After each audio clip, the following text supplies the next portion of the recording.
Welcome back to round 2 of Waiporous 2020. This time the video format's changing a little bit, broken down into chapters. 3 different adventures, 1 video. What more can you ask for? Chapter 1, If It Fits. I've tried my best not to duplicate any areas that were included in the last video. There is a little bit of crossover, but as a whole it should be all new terrain. We spent a lot more time in single track this time around. This wasn't done on purpose, and realistically it wasn't even part of the plan once we got there. We rode Friday night, Saturday, that we spent more time in the open terrain, and then Sunday morning we went for a ride that was only intended to be a short finishing ride, but ended up being some of the more fun terrain that we've been through in the last few visits there, trying new areas and single track that's a little bit different than the more flowy open terrain that we've been in previously. I'd recently ridden in McLean Creek, south of Calgary, and spent more time in the single track there, had a lot of fun. The single track here in Waiporous is a little bit different.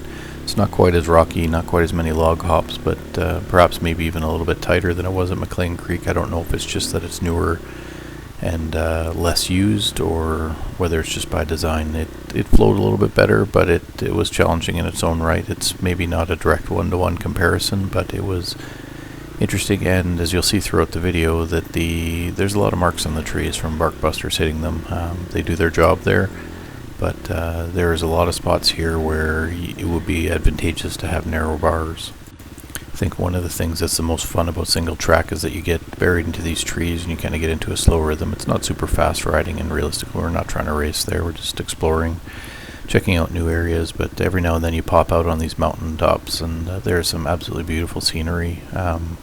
Later in the video we'll be taking a look at some end destinations that we took on the Saturday that turned out to be quite beautiful. There's still some good hill climbs involved in the single track.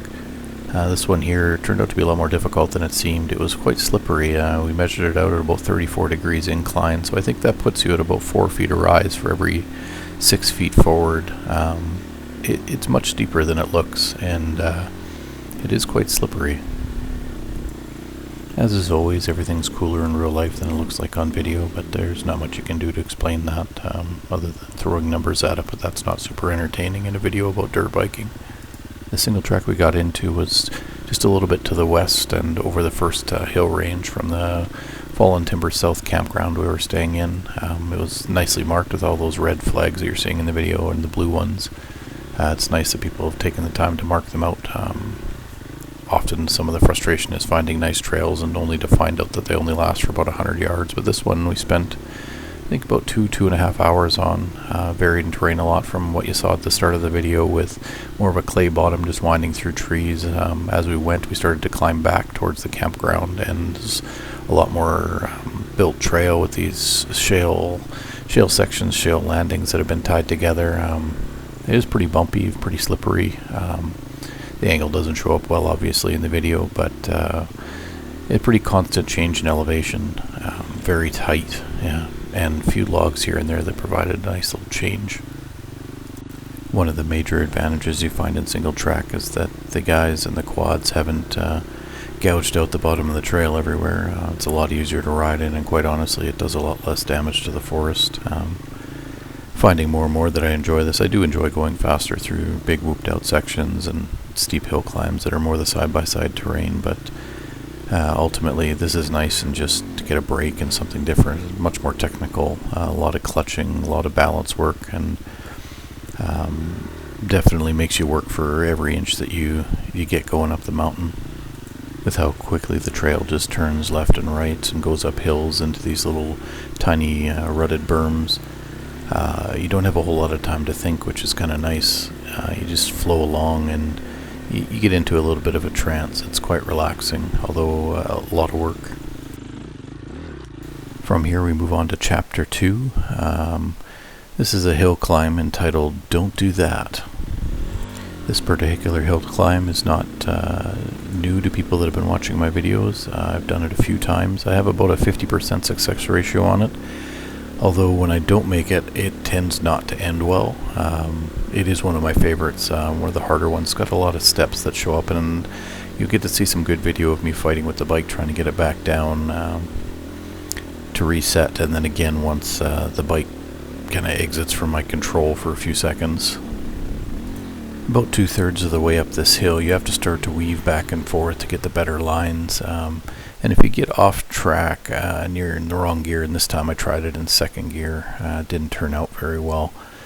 I really should have been in first through it. I prefer to do my hill climbs in second with a lot of clutch, but you get stopped too often on these step-up hills, where with the 450 I really should just use the advantage of the really long first gear, and you can still gain a lot of speed. You just have to get the engine RPM up a little bit, but it's a shift in technique that I really haven't mastered yet on the 450. I think all too often I just get an idea in my head about technique in one way that's better, and I forget that you can shift back and forth quite easily, and you really need to pick the technique that works better for the terrain that you're in and not just the one you prefer as a general use. I think too, coming off the 250, that I'm a little used to doing things one way, and on the 450 I'm not taking full advantage yet of what it's capable of. I went part way down and took a second run at this, and that's where things started to go badly. You'll see here in a second as I try to do one of the step-ups that my rear end digs in a little bit, and I have to goose the bike to get it clear of me so that I don't have a fall on me.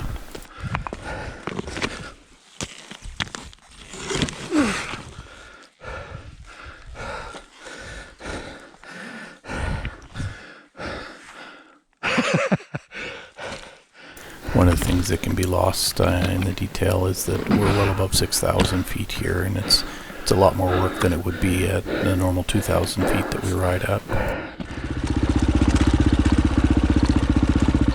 Don't do that. I said don't do that. Are you okay? Oh yeah, I'm fine. No, the reason I threw the bike was to get clear of it. I wasn't gonna make that last jump. Okay, so Next up is chapter 3. Sure is pretty. We took a little bit of an excursion on Saturday. We went to the end of a trail we hadn't quite gotten to the end of on the last trip out here. It's maybe somewhere between 15 and 20 kilometers out from the campground. Takes us right up to the base of the Rockies. It was quite different. Normally it's pretty rocky terrain that we're riding in, but it got into this open meadowy sort of a riding. Beautiful in its own right, not very difficult riding. We're just leisurely cruising. Little river crossings. I think we must have been through the creek probably 9 or 10 times each direction by the time we got there, but it was such a relaxing and just beautiful trip. There's nothing too surprising on the trail, so we got lots of time to just stare off into the distance.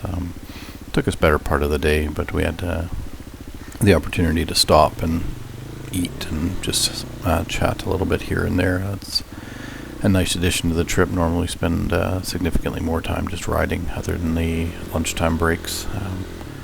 The scenery is just beautiful. It's your typical Rocky Mountains. Nothing significant beyond that, although it's just always in the horizon. I love the mountains. Though when I say that there was nothing that came up that was significant, these trails can lull you into a sense of complacency. You'll see here on the right, I'll pause the video for a second. I did not see this coming at all, and it was a lot closer than it really should have been. It wouldn't have been a death fall, but it certainly would have been hard to pick up the bike from that river, and it just crept up out of nowhere. Honestly, I giggled a little bit in the video, if you can hear it, but that was awfully close. As we get down to the end of the video here, just wanted to send a thanks out to Tim and Juan. It was a great weekend. We had lots of fun, and it was beautiful change of events with more of the exploring Saturday and the single track Monday. It turned out to be a great time.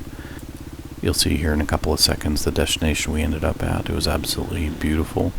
Just sat there for a little while. We tried to find trails that kept going, but there was pretty obvious signage that we shouldn't be going any further, so we followed the rules and turned around, came back. Looking forward to coming back into the area next year, maybe try some more of the single track. There's still so much area to explore and things to try, so until next time, enjoy your end of the season.